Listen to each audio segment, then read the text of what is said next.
우상을 숭배하지 마라. 아니 어떻게 십계명을 안 지키는 게 목사고 신도냐고요 그게. 윤석열을 찍을 때 교회가 나서가지고 뭐라고 했냐면 무당도 괜찮고 신천지도 괜찮다. 빨갱이보다는 낫다. 이러면서 윤석열을 지지했어요.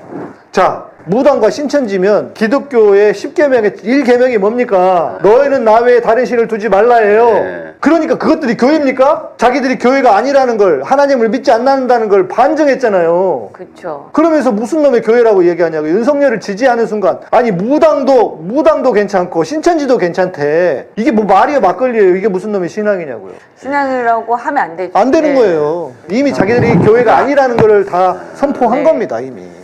제가 이제 그런 표현을 쓰는데 사람들이 왜 그러면 그런 그 목사들에게 끌리느냐. 사람은 심리적으로 절대자에 대한 어떤 의존성을 갖는 것이 사실이기도 합니다. 뭐 안 그런 분들도 계시지만. 근데 그 절대자라고 하는 신이 눈에 보이지 않아요. 그래서 눈에 보이는 하나님을 요구해. 그리고 그 목사는 마치 하나님처럼 절대성을 자꾸 이야기를 해서 센 이야기를 계속 한단 말이에요. 확신에 가득 찬 이야기를 하고 그러면 사람들이 거기에 홀라당하고 넘어가요. 목사가 그런 유혹을 받게 되는데 정광훈이 최근에 그런 얘기를 했다고 합니다. 교회는 가스라이팅을 하는 곳이다. 이런 얘기를 했다는 거예요. 그러니까 지가 모르고 하는 짓이 아니에요. 정광훈도 알아. 그런데 교회가 가스라이팅을 하는 것이어야 합니까? 가스라이팅이라고 하는 것은 그 사람의 어떤 주체적인 삶을 없애고 무조건 내 말만 들어라고 하는 건데 하나님은 우리를 그렇게 다루시지 않거든요. 하나님은 우리에게 그래서 네가 하고 싶은 게 뭔데 이렇게 물으시는 분이지 이거 해라 저거 해라 하는 분이 아니에요. 교회는 그렇게 잘못 가르쳐 왔단 말이에요. 그래서 이제 아까 연결해 보면 그구들이 왜 교회에 맞냐? 그거는 소위 말하는 반지성주의 뇌를 꺼내놓고 교회에 오게 하니까 아무 생각 없는 사람들이 거기에 더 몰리게 되고 더 따르게 되는 거예요. 그러니까 목사가 마치 하나님인 것처럼. 근데 그런 목사들을 제가 경고하는데요. 그 목사들 지옥 갑니다. 예. 네. 뭐 심지어 이런 얘기가 있습니다. 통일교는 돈이고 신천지는 머리수다. 그러니까 정치하는 입장에서 그 세력이 붙어서 누군가 자기를 지지해 주는 거. 이게 얼마나 큰 유혹입니까? 큰 유혹이죠. 예, 엄청난 거잖아요. 일본도 통일교의 장악이 될 정도였나요? 예, 네. 예. 그런데 반대로 그러면 이 사교 집단들은 정치 세력과 결탁하면 쉽게 이뤄낼 수 있는 게 많지 않습니까? 많죠. 예. 큰 건물도 질 수 예. 있고 뭐.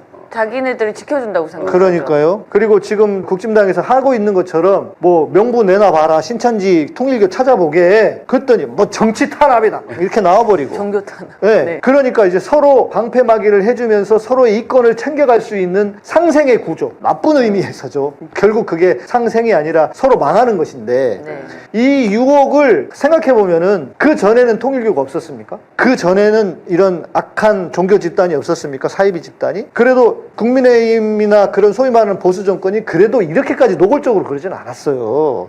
통일교가 얼마나 안에 들어가고 싶어서 로비를 했겠습니까? 그런데 안 했을 거라고요. 그렇게 안 했을 거라고. 그런데 왜 지금 이렇게 하느냐? 이게 망하는 징조다. 망하는 겁니다. 국민의힘 망할 거예요. 국민의힘이 망한다고 볼 수 없는 게 과거에는 안 했다겠죠. 네. 안 해도 표를 넣고 정권도 잡아왔잖아. 근데 지금 요즘에 들어서는 신천지나 그 어떤 정광훈, 통일교, 위에 뭐 사이비 교회들 네. 이런 사람들을 잡지 않으면 자기들은 선거에서 이길 수 없다.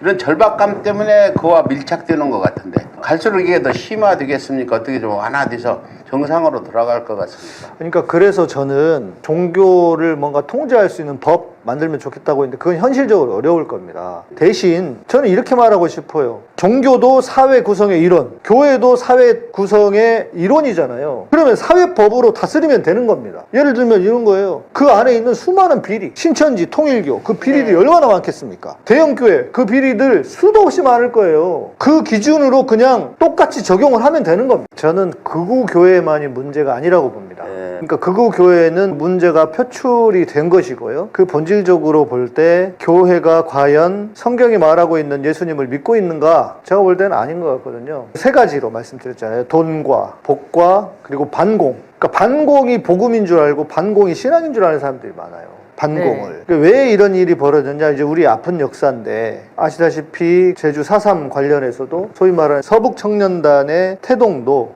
일제 친일을 했던 북한에 있던 그 신앙인들이 교인들이 북한에서 친일을 청산을 하는 그 과정에서 재산이랑 뭐 집이랑 다 놓고 그냥 남쪽으로 피신을 해와서 그러니까 얼마나 자기들이 분노스럽겠어요. 근데 사람이 원래 지 잘못한 건 생각 안 하잖아요. 친일했던 건 생각 안 하고 자기 재산 뺏겼다는 것만 생각하는 거예요. 그래서 남한에 내려와서 반공으로 완전히 돌아서면서, 그런데 문제는 그런 사람들이 교회의 큰 주축이 되었다는 겁니다. 한국교회의 큰 주축이 되었고 메인 스트림이 되고 주 세력이 되어서 거기다 이제 반공이 마치 기독교 신앙이고 복음인 것처럼 얹어졌다. 네. 서울구치소 윤석열이 구속되어 있는 독방 보셨죠, 오시면서? 네네네. 그래서 맞습니다. 재연을 했는데 잘 만들어 놓으셨던데. 윤석열이 생기욕이라는데 아니 근데 생각보다 방이 널찍하던데요? 넓어요. 2평 정도 그게 되는데 2평 반이니까 그보다도 더 넓다는 얘기예요. 실제로는. 저는 그 생지용 이야기를 들으면서 무슨 생각이 들었냐면 대한민국 국민들 중에 지금 그 정도 방에서 고통당하면서 사는 분들이 많이 있거든요.